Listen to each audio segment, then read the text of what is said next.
둘, 셋. Halo The Boggers, balik lagi di channel yang membahas tentang cerita film atau alur cerita film, tentunya di channel kesayangan Anda, Bogasel. Kali ini saya akan membahas sebuah film yang sangat menyedihkan, sangat menyentuh hati, bahkan saya sendiri sampai menangis ketika menonton film ini. Film ini berjudul Miracle in Cell No. 7 dan dirilis pada tahun 2013 di negara Korea Selatan. Bagi yang sudah menonton film ini, tentunya akan mengingatkan kembali bagaimana kasih sayang seorang ayah kepada putrinya. Dan bagi yang belum menonton film ini, sebaiknya langsung saja siapkan tisu, ambil cemilan, pasang headset, dan gas lur.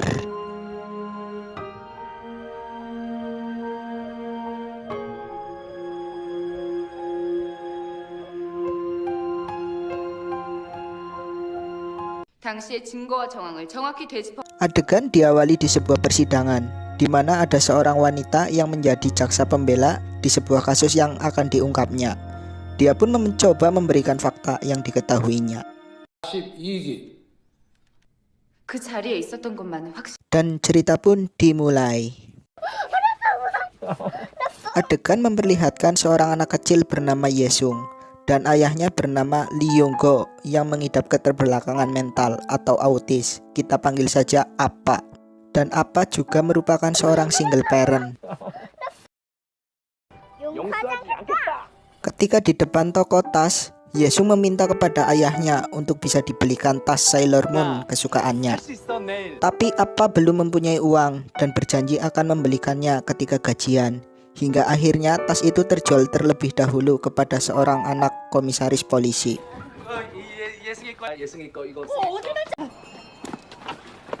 Keesokan pagi, Appa berangkat bekerja sebagai tukang parkir.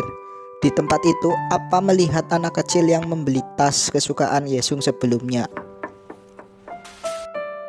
Anak kecil itu mengajak Appa untuk ke toko tas di mana ada toko lain yang menjual tas sama persis yang diinginkan Yesung.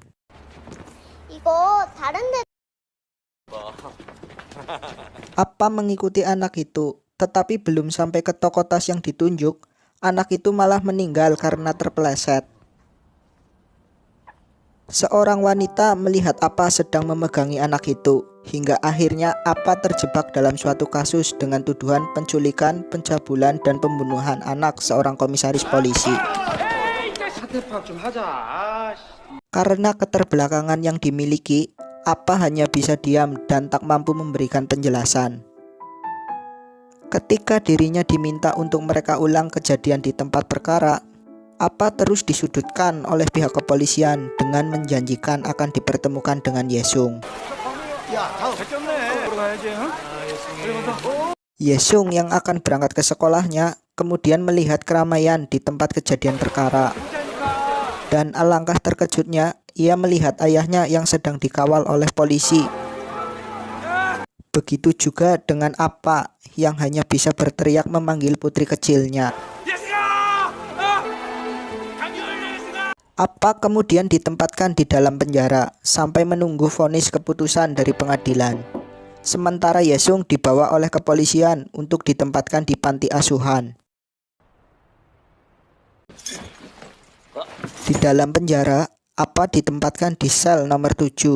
Di dalam sel itu terdapat Yang Ho, si ketua gangster dan mafia penyelundupan, Man Beom, si tukang cabul, Bong Sik, si pencopet, kemudian Jun Ho serta kakek Seo, si penipu ulung. Yang Ho, si ketua pun memerintahkan Jun Ho untuk memeriksa kasus yang menjerat Appa.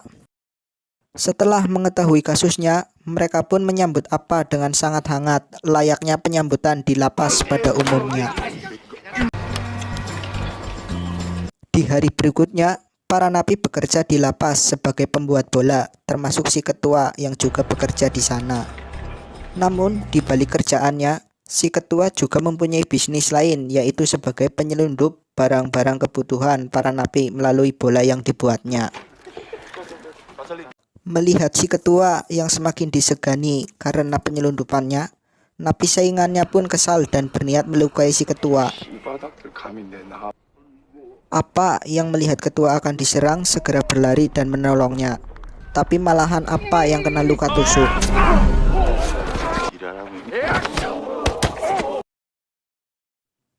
Dari kejadian ini, si ketua pun berterima kasih kepada Apa dan memberikan imbalan apapun yang diminta oleh Apa karena telah menolongnya.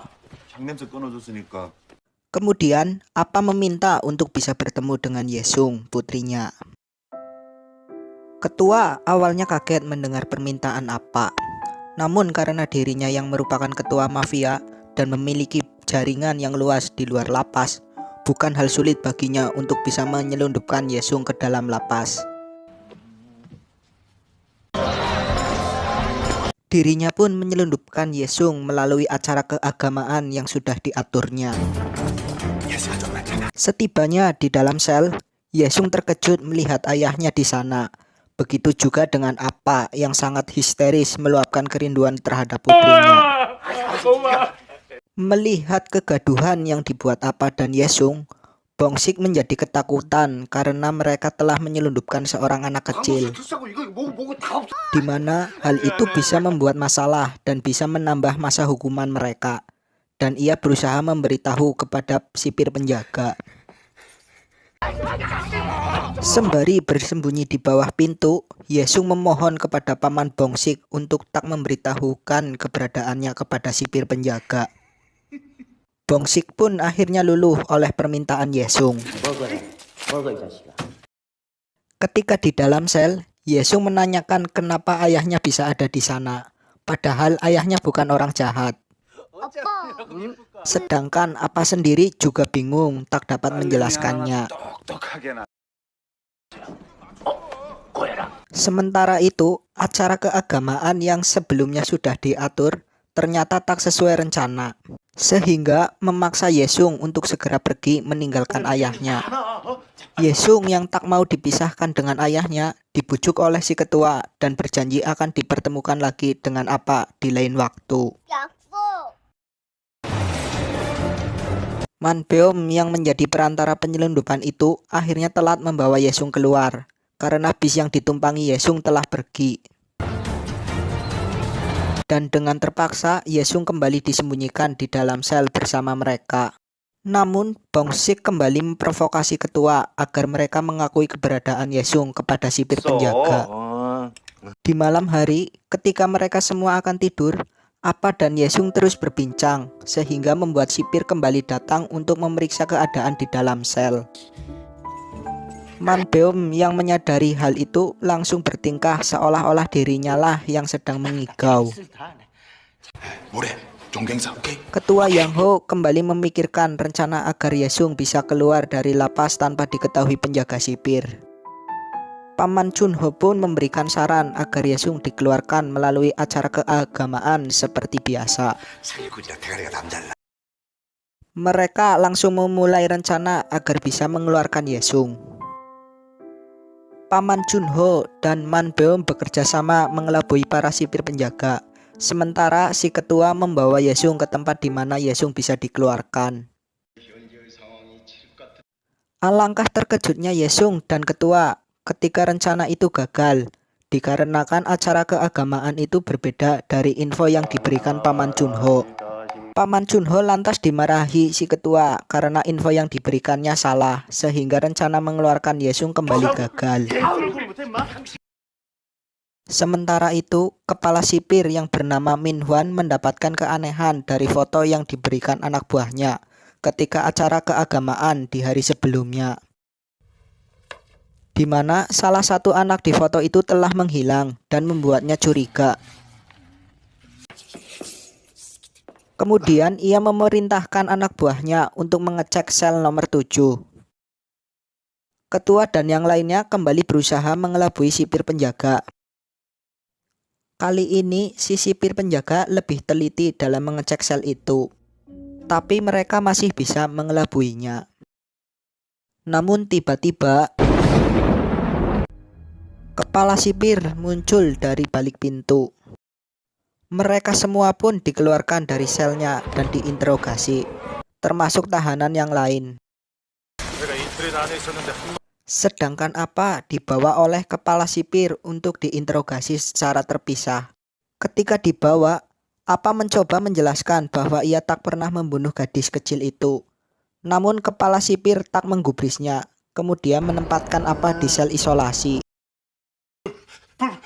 Di malam itu juga terjadi kekacauan, di mana salah satu tahanan membakar salah satu ruangan di lapas tersebut. Dirinya merasa iri ketika mendapatkan info kalau ada tahanan yang tinggal dengan anaknya. Sementara dirinya ingin bertemu dengan ayahnya saja tak pernah diizinkan.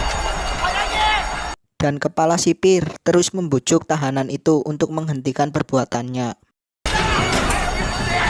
Karena kebakaran yang semakin besar, semua tahanan dikeluarkan dari dalam sel, termasuk Apa yang sedang berada di dalam sel isolasi. Apa yang akan keluar meninggalkan tempat itu, kemudian melihat kepala sipir sedang terjebak di dalam kobaran api. Apa berusaha menolong kepala sipir dan berhasil menyelamatkannya, meskipun akhirnya mereka terbaring di rumah sakit.